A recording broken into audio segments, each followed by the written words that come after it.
dimineața, suntem la cabana Telescaun din stațiunea Părâng și ne pregătim de să facem vârful Părâng. De-aia, ce dimineață frumoasă! E 10 dimineața aproape, am lălăit-o maxim și ne pregătim să plecăm de la cabana Telescaun din Părâng, Bang, brigada diverse, pe vârful ăla din spate, Părâng.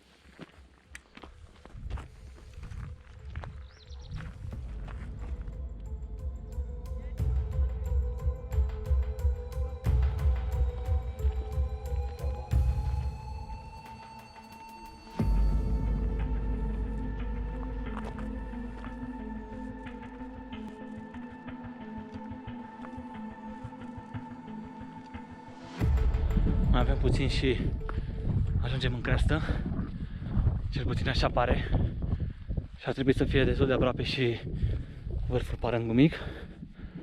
Restul oamenilor sunt departe în zare, dar putem să mergem o fugă până la ei. Hai!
Blană, tare rău.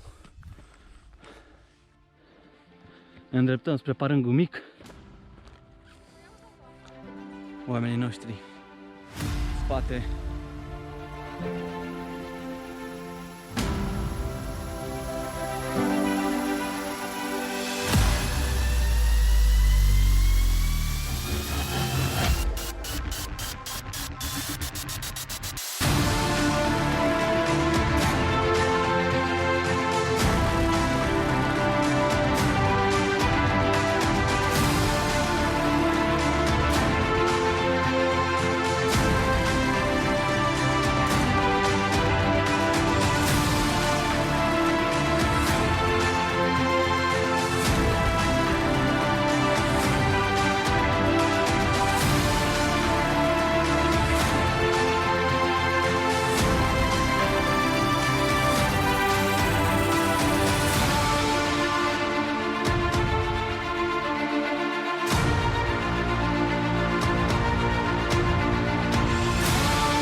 Foarte tare porțiunea asta de traseu. Lespezi așa. Și avem de băgat toată panta asta, care arată grav rău de tot. Dar avem spor. Și hai să ne apucăm de ea. Mai avem puțin până pe Cârja. Oamenii sunt ceva mai în spate. Puțin mai jos în șa e refugiul Cârja, dar nu e practicabil. Nu se poate dormi. Dar e adăpost bun în caz de ploaie și de fulgere. Și vârful undeva sus.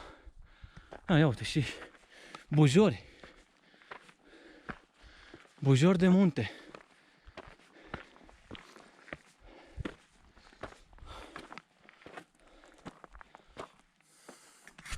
Cam nora Iisus. Să sperăm că nu o să ne plouă.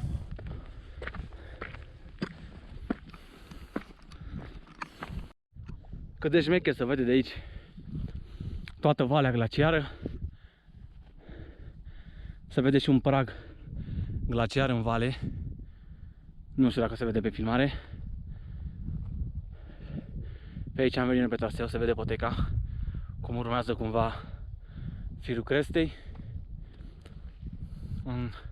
În zare departe, că bănuțele alea sunt de la stațiunea Părând, unde am plecat. Și aici, imediat sus, în sfârșit, vârful Cârja. Sărim de 2400 de metri și diferența de nivel până pe Parâng nu o să mai fie așa de mare. Cumva asta a fost partea cea mai dificilă, sau cel puțin ultima parte, cu adevărat mai dificilă, din punct de vedere fizic. Dar merită o degreptare.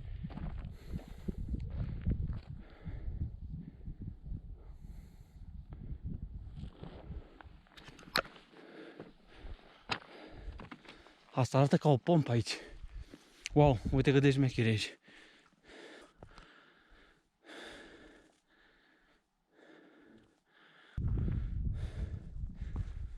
Wow, uite și ceva lacuri glaciare. Mă rog, lăculețe așa, rămase din topirea zăpezilor. Creasta continuă încolo. Dar vederea pe valea asta e splendidă.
Tocmai am trecut de vârful Stoienița, parcă, să zic așa s-ar numi.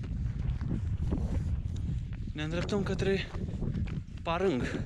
A trebuit să mai trecem prin Geamănara și cred că încă un vârf. Dar traseul e tare rău de tot. Că este un pic de zăpadă acolo, uite, sub vârful ăla. Lacul Roșiile, jos în vale. Se vede puțin roșiatic, colorat de la rocă, de la fier, cel mai probabil.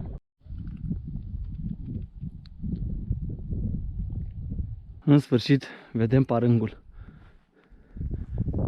Abruptul ăsta se termină în vârf cu Parângul. Absolut incredibilă valea asta. Superb. După multe vârfuri intermediare, iată-l și pe Parâng. 2519. Avem doar fetele noastre pe vârf, ne așteaptă. În rest, nimeni. Bravo, felicitări! Bravo! Bravo din nou!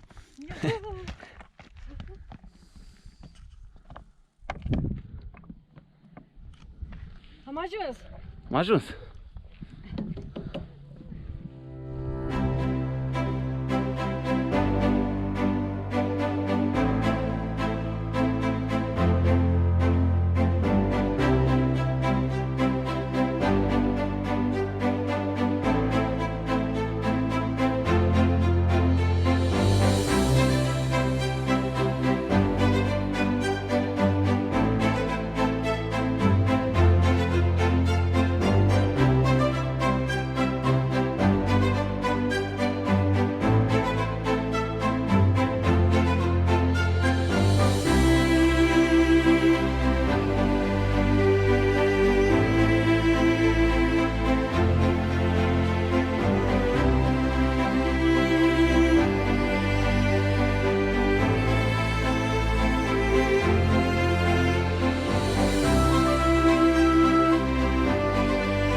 Am plecat de pe Parâng. E cam târziu. E 5. Am rămas ultimul. Mă așteaptă oamenii.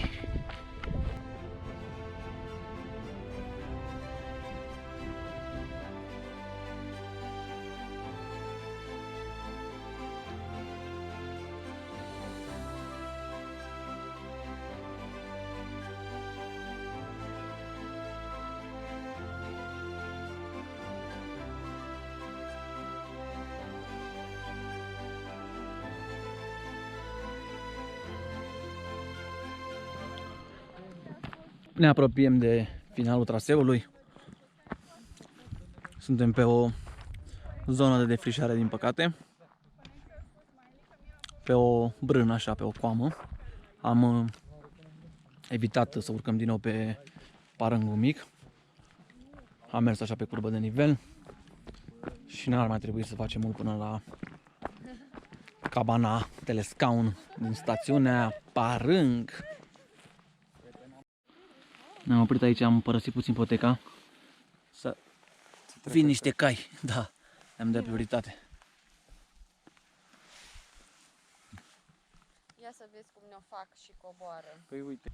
Mai avem puțin și ajungem la stațiune, la o bere rece, un șpriț și ceva bun de mâncare cald. Între timp se pare că avem și noroc să prindem apusul cea mai devreme, că nu mai avem norocul de ieri, dar se pare că soarele a scăpat de nori, s-a eliberat. Vilele, cabanele, berile. Sfârșitul traseului cu petrecere cu baloane și cu Manolache, a cărui zi de naștere se află. Da. Se află acum. Se află acum. Hai la mulți ani. Să trăiți. Felicitări.